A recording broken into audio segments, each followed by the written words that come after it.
So, hello guys! Welcome to my channel. So, today, i-share ko yung information kung paano i-process yung, apostille. Yung apostille is, yung ina-authenticate yung transcript of records and diploma certificate. So, usually, ito yung mga requirements. Ito yung requirements kapag mag-work ka sa abroad. So, para magkaroon kayo ng idea kung ano yung apostille and UAE attestation and MOF attestation. Ayan, meron akong dalawang documents dito. Ilalayo ko na lang. Ito yung with ribbon. 10 years ago ko pa ito nakuha. And then, ito naman yung apostille. Nakuha ko to 2023. Tapos, UAE attestation is ito, nagawa sa Pilipinas, at ito naman ang MOF attestation. Tapos, ang UAE attestation naman nagawa sa UAE, UAE attestation ko sa US, ito. So, ito yung documents. Pero, since 10 years na itong retrieval ko, so hindi na talaga siya, since ngayon kasi naghigpit ang UAE, na kung naka 10 years na yung retrieval mo, kailangan mong magkaroon ng panibagong MOF attestation.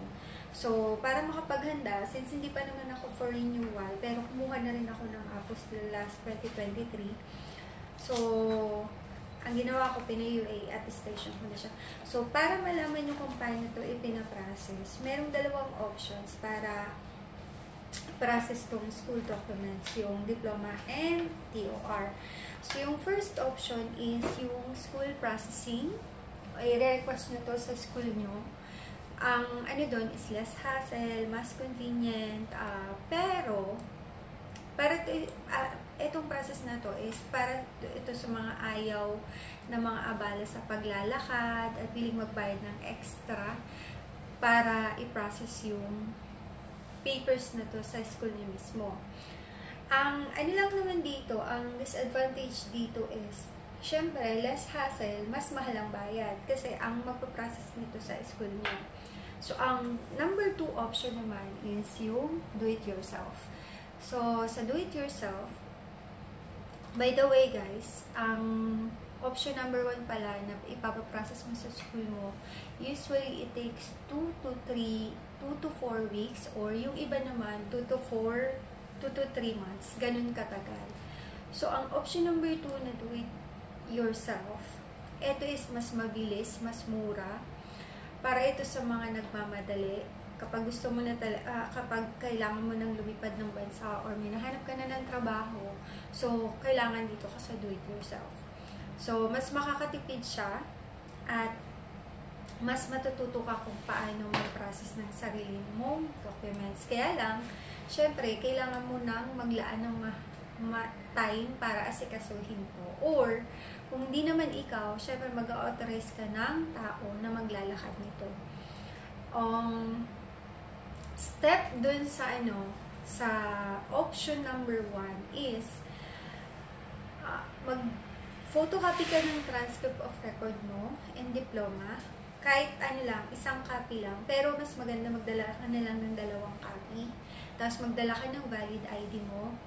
And then, pumunta ka sa registrar's office ng school nyo para mag-request doon ng transcript of record. Yung dala mo, kasi yung dala mong transcript of record and diploma certificate, ang gagawin dyan ng school mo is certified true copy. Tapos, yung school mismo, gagawa sila ng endorsement letter na pag under kayo ng university, pag graduate ka ng university, ang gagawa ng CAV nyo is yung school mo na mismo. Pero kapag under ka ng private school, ang gagawa ng CAV nyo, kukunin nyo yung CAV nyo sa CHED. So, yun. Tapos, yung sa step 1 nga, ng option number 1. So, sa school mo siya i-request is, magre-request ka na rin sa kanila na kung pwedeng sila na rin mismo ang mag-process ng apostille mo. Ngayon, kung sila na mismo at may nagkikitira sa kanila or pwede silang mag-process ng apostille mo, bali magbabayad ka lang doon. So usually, meron akong ka-flatmate, nagbayad daw siya sa school niya, inabot siya ng mga 4,000. Tapos, after mong magbayad, bibigyan ka ng claim stub at instruction kung kailan ka babalik para kunin ang apostille documents. Minsan, hindi ko alam kung, kasi before yung sa akin, kinuha ko siya mismo sa DFA. Na-request yun ng school namin, tapos ako ang nag-claim sa DFA. Binigay lang sa akin yung pinaka-resibo. Tapos yung isa naman, sa school na mismo kinuha. So, dalawa yung option doon. Kung hindi allow ng DFA si school na mag-receive, it's either ikaw ang kukuha niyan ng apostille mo sa DFA mismo. So, ang option number 2 naman is yung do-it-yourself. Ikaw naman ang magpa-process nito. So, ang naman dito, ang pros naman dito is mas mura ang babayaran, hawak mo ang timeline ng process.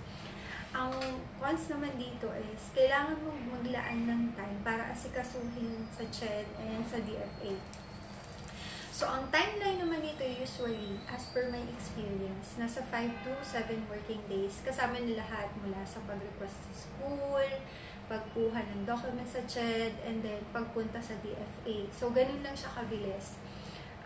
Based on my experience, as natapos ko yung lahat ng 7 days, 7 days siya inabot kasi naabutan ako ng cut-off ng weekends. Pero kung hindi ako naabutan ng cut-off ng weekends, mga 5 days tapos na siya. So, yun. Kung option number 2 naman ang gagawin nyo, kung nagmamadali ka at rush talaga siya, ito yung step-by-step procedures na kailangan sundin. First is, pumunta ka sa school, magdala ka ng photocopy ng transcript of record at diploma mo. 2 copies yun, valid IDs of course.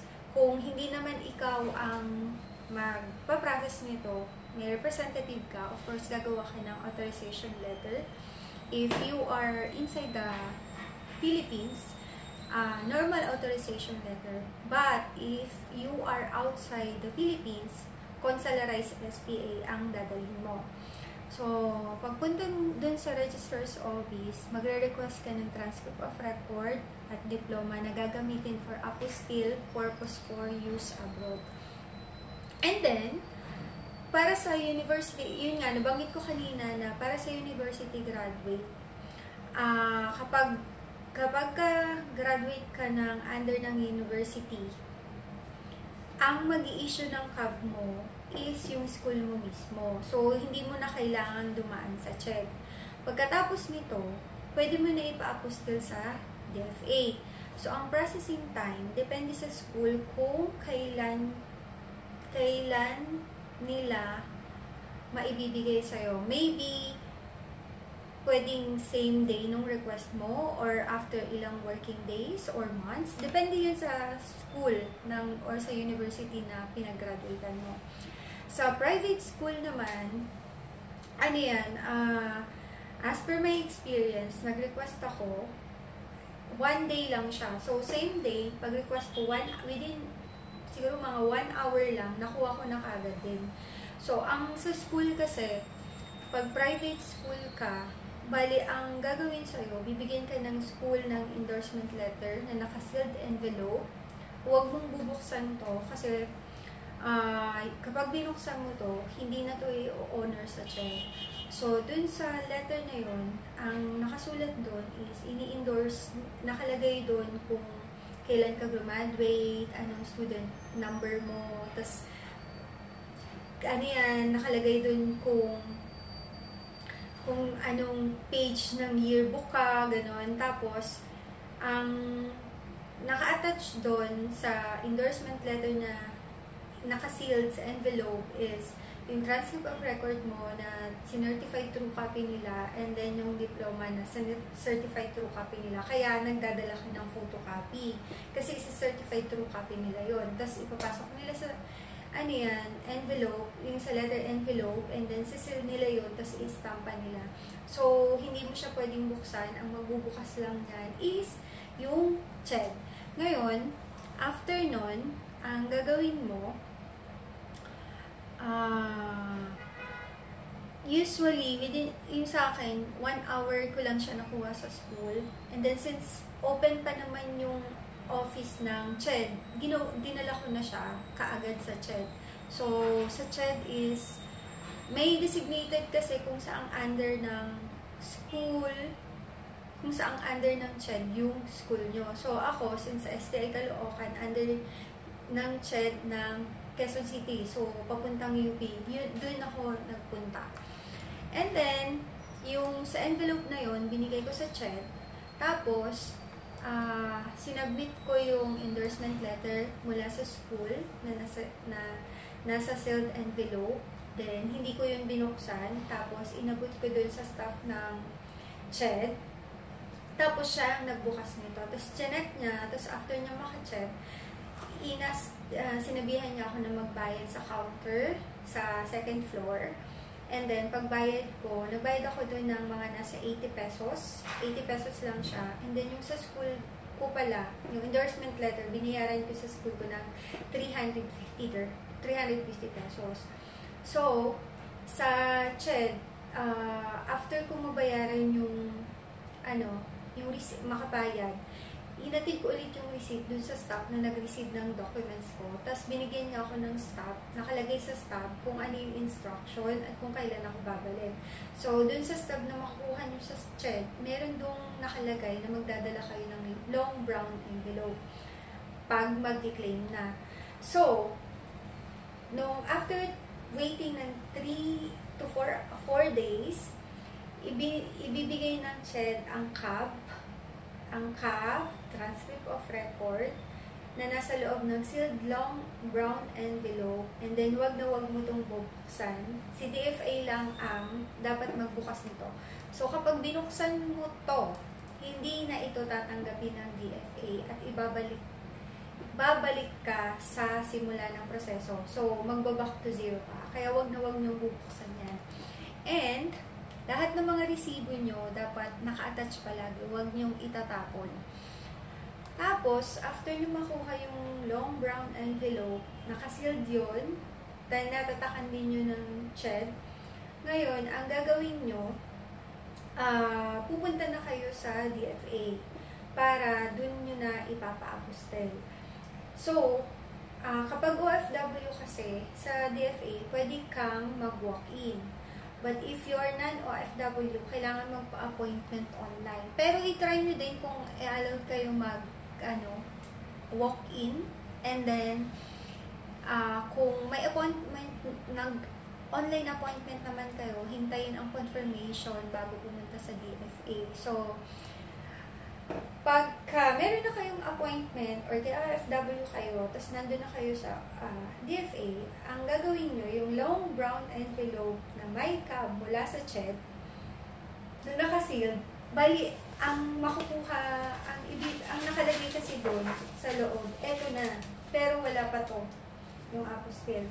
So, ang gagawin ni DFA doon, mag-aantay ka, usually medyo mahaba yung pila sa DFA, pero ang bilis din naman ng proseso. Siguro nag-aantay ako lang ako doon mga 2 to 3 hours, same day, nung mula nang nakuha ko sa CHED. Kasi maaga ako umaalis, mga 9 a.m. in the morning, para hindi ako maabutan ng hapon at saka ng cut-off.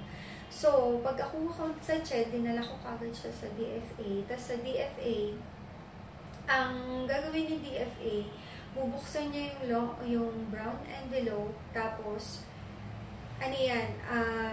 bubuksan niya yun, tapos pag nandun na kasi kayo sa cashier, pwede mong tanungin si staff ng DFA, kung pwede mong picturean or videohan, and then i-allow naman kayo. After nyan, pagka, nabayaran nyo, i-ask na kayo, pagka double check na ng documents nyo, i-ask na kayo na pumunta sa ibang sa counter para magbayad. Tapos, magbabayad kayo ng 120. Tapos, pag nakuha nyo na yung resibo sa DFA, babalik nyo ulit dun sa staff. Tapos, ibibigyan niya kayo ng staff together with the receipt. Ilalagay niya dun sa receipt, i-attach na dun sa receipt yung instruction kung paano nyo i-claim. And then, kailangan yung itago yung receipt. Ang usually sinasab, ang naman doon is 3 to 4 working days bago nyo makuha yung document nyo.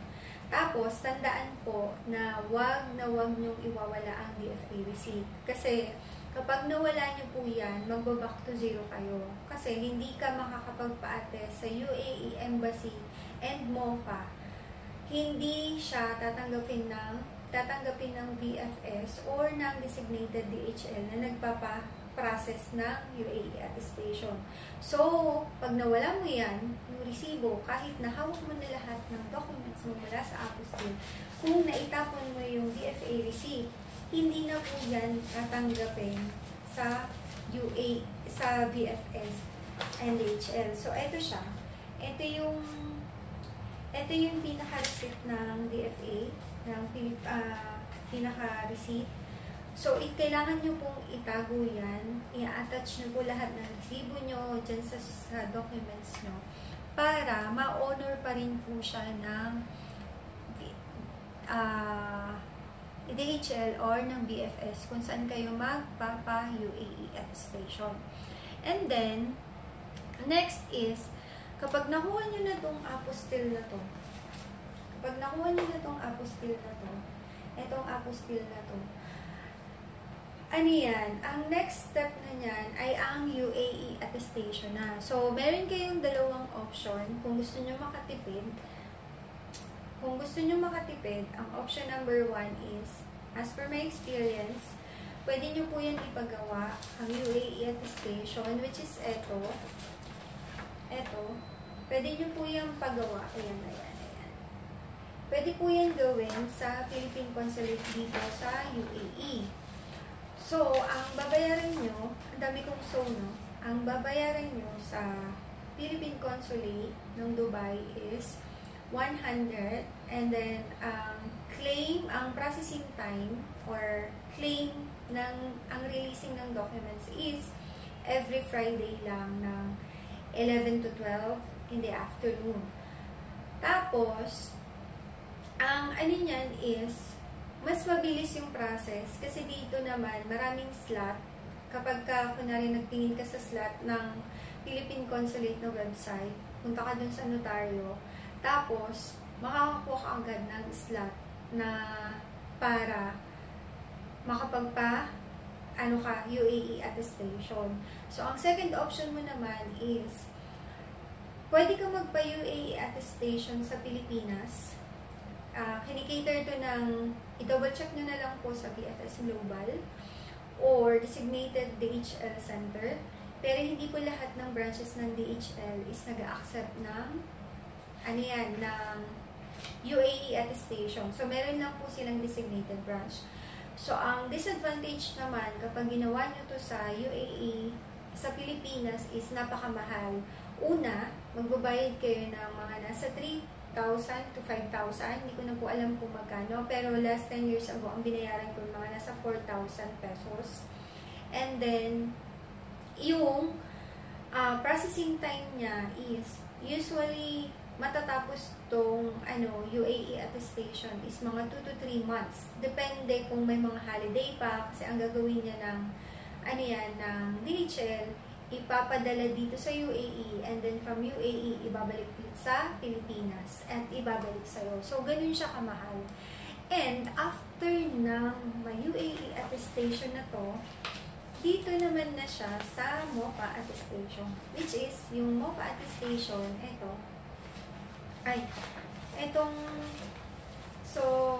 MOFA attestation na to is ginagawa siya dito lang sa UAE. So, ang MOFA attestation is kailangan mo mag-visit. Dati, pwede pa siyang mag-walk-in, pero ngayon, hindi na. Ginagawa na lang siya through online. So, kailangan nyo mag-visit sa www.mofa.gov.ae and then select nyo yung document attestation, degree certificate, and then pipick upin niya ni Aramex after 1 to 2 days. After pick upin sa inyo, ibabalik din yan after 3 days. And then, meron na nung MOFA attestation. So, ang bayad doon is 350 dirhams. Kung ika-calculate natin siya sa peso, 350 times 15.24.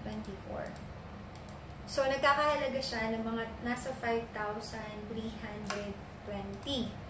So, reminders lang po na ang important reminders for tourist visa holders.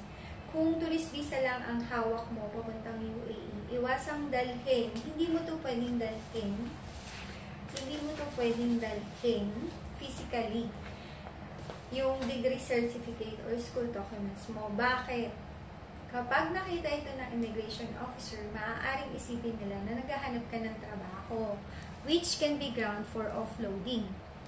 So, mas safe option, ipadala mo na lang ang documents mo sa mga kamag-anak mo o kaibigan mo na nasa UAE na or sa mga papunta na rin.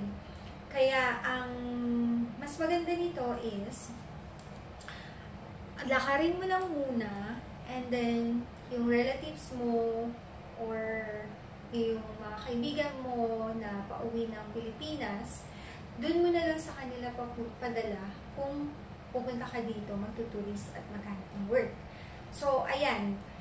Ang estimated cost nito, ang estimated cost nito is, basta mga roughly, or pwedeng tumaas, mga nasa 10,000. Depende po yan sa school nyo. Depende po yan kung paano nyo lalakarin. At depende kung paano or magkano yung charge ng DHL ngayon. So, ayun. Sana na nakatulong to sa inyo.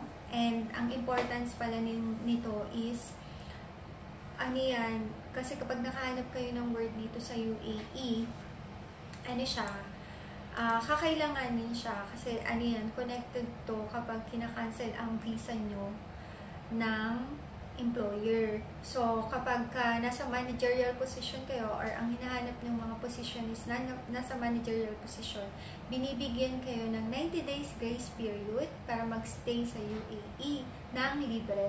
Pero kapag wala kayong school credentials and then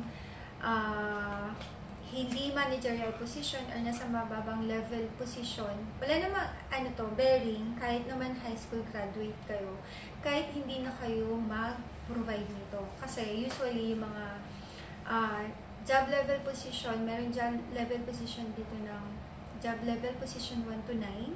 Yung 1 to 5 lang ang hinihingan ng school credentials. Para yun sa mga designated position na mga managerial position and mga college degree. Pero kung high school level naman po kayo, hindi nyo na kailangan gumastos para mag-provide nito. Hindi na po yan hinihingi ng government ng UAE.